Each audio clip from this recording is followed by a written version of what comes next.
22 మార్చి 2024 శుక్రవారము. ఈరోజు ప్రయాణిక వారసులుగా ఉత్తర వైపు ప్రయాణం చేస్తూ ద్రవ్యలాభం ధనలాభం ఉంటుంది. ముఖ్యంగా ఈరోజు శుక్రవారం పడమర వారసులో ఉంటుంది కాబట్టి పడమర వైపు ప్రయాణం చేయకూడదు. ఒకవేళ తప్పనిసరి పరిస్థితిలో పడమర వైపు ప్రయాణం చేయాల్సి వస్తే ముందుగా ఉత్తరం వైపు వెళ్ళి ఏదైనా పనులు ఉంటే చూసుకొని ఆ తర్వాత పడమర వైపు వెళ్ళి పనులు చేసుకోండి. మీకు ఆ పనిలో విజయం లభిస్తుంది.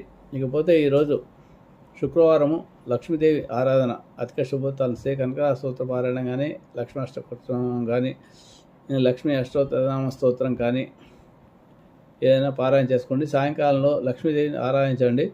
లక్ష్మీదేవికి తీపి పదార్థము చింతపండు పులిహోరతో నైవేద్యం పెట్టి నెయ్యి దీపంతో పెట్టి ఆరాధించండి. ఏదైనా మీరు చేయగలిగితే లక్ష్మీ అష్టోత్తరనామ పూజ చేయండి. లేకపోతే లక్ష్మీ అష్టోత్తరం కానీ, కనకదార స్తోత్రం కానీ, లక్ష్మీ అష్టకం కానీ పారాయణ చేసుకోండి.